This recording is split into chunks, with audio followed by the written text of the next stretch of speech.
Hello and welcome back to Redirecting. Now, many of you have seen where I've covered a lot of stories dealing with Africa and the fact that they are calling us back home. As a matter of fact, the ambassador for the African Union has been on a mission trying to convince those in the diaspora to return to Africa, and they're saying come back home. Now, I took note of a lot of different comments on the channel of Your Black World. On their channel, a lot of the commenters understood something very simple to understand. As I read through the comments, many of them were on the same page with things that I was trying to say for a long time. Now, you have the ambassador who has already put out a number of videos aimed at those in the diaspora. Specifically, there has been a lot of attention given to those here in the U.S., and there's been even talks about trying to draw some of our money there. Now, before I get into that, because I've already covered that in detail, some of the commenters on Your Black World's channel, they were saying things such as this. Right now, the continent of Africa is not even being controlled by the people who are trying to call us back. And other things that we have to note is that there seems to be a Chinese takeover of Africa. So we would leave one oppressor to come to another. Another thing to note, in which there are so many things to note, is one of the biggest questions and concerns that I had when I look on the continent. I don't see that the African leaders are even caring or concerned about the citizens that are already there. They have no interest, it seems like, in even taking care of the citizens that are already there. And the reason why I say no interest is because we've seen various posts where people on the continent have reached out to the African Union for assistance in various things to no avail. So who exactly are you calling back? They're saying that all black people need to come back to the continent. But why do we need to come back to the continent? If you're unable to help, because believe it or not, just because a lot of people look across the water and they perceive that a lot of African Americans have a whole lot, there are a lot of our people here that are struggling as well. So are you suggesting that they leave the struggle here and go to Africa and struggle? And so a lot of questions were raised. How do you support the continent's current population, and you're unable to do that, but you're calling the rest of us to come back? I'm just giving some realistic points here, things that I have not seen addressed, because the magnitude and the scale of the poverty that is currently on the continent is off the charts. The struggle is off the charts. And all of the resources seems to be somehow tied to foreign nations. All of the massive resources. Now, we hear all of this talk about how wealthy Africa is. And I agree, there's an abundance of wealth on the continent.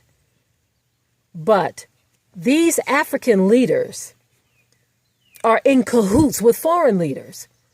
So these resources, these vast resources that are on the continent, are not even being used for the benefit of the masses of the people on the continent. But yet there's this push and this pull and this tug for us to return to Africa. A lot of people in the diaspora can't even afford to move from one city to the next. So explain to me, Ambassador, how is it possible that since you said all of the people that are black need to return to Africa, if they can't afford to move from one city to the next or one state to the next, how can they afford to even move to Africa? And once they get there, how will the people that arrive there be able to take care of themselves? If they're having difficulty here, how will they do it there? Especially when the leadership of Africa has already proven that they are not even helping their own population. As a matter of fact, you all so freely allow these foreigners. I just talked about a story where an American doctor, a female doctor, comes over there, and hundreds of children are now dead because she came over as a fake doctor. Did anyone even check? Did anyone look into this? Or was her skin enough? Was that enough to convince you that she was capable? This woman took the lives of many children. And we are supposed to trust that you all are going to handle your business if we show up over there. What are we coming to? Now, I do realize that there have been videos put out asking that those in the diaspora send your money. Send your money. But we want the best of the best. So you want the best of the best to live there. Now, I do understand that there are those on the continent. I deal with a lot of people on the continent. Many follow our ministry. And I have love for my people. One thing that those who follow our ministry, one thing that they have in common with us is the fact that we are looking to our Father. He is a part of the equation of the awakening and the unity that we seek after. But I haven't heard one time, and if someone can point me in the direction of this, I haven't heard one time where the African Union or the ambassador has even mentioned the Most High in all of this. It doesn't seem to be even something that they're even concerned with. They're not even talking about it. He's not at the forefront. I haven't heard one time. And even if there is such a video where he's included in all of this, it's got to be more than one time, because there will be no unity with the diaspora and Africa without the Most High. All you will have is just people gathering, taking visits, taking trips, doing something on a small scale. But when the Bible talks about this mega family reunion that's going to take place, it's not going to be on a small scale. It's going to be quite noticeable. And that is not what I'm seeing with the African Union or the ambassador. I don't see that there's a call for spiritual unity, but a call for our American dollars, or a call for the best of the best. And many of our people are being pulled into this. And like I said, on Our Black World, their channel, they are bringing some good points in the comment section, just like some of the points I've made, that they're unable to even take care of their own population, but they're calling millions more there. They want us to come there. And there are a lot of people living in poverty in the diaspora. And so there's the other issue of a lot of people on the continent yet and still kowtow to these foreigners. And they have a dislike for those who look like them.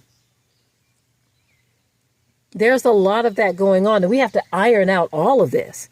And even with ironing out all of this, the fact that there's still this allowance of these foreigners to come there and just do whatever the heck they want to do, that is of great concern to many of us.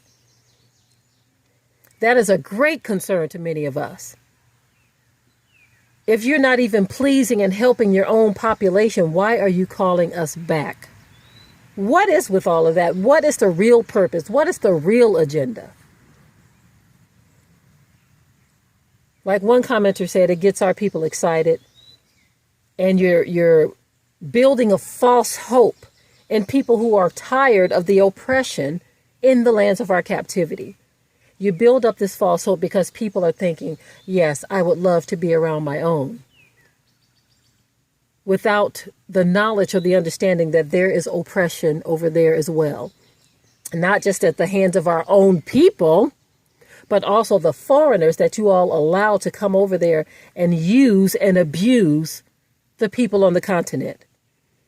We should not hear any more stories of babies whose lives have been taken because some fake doctor has shown up and you all, the adults, accepted them with no questions asked.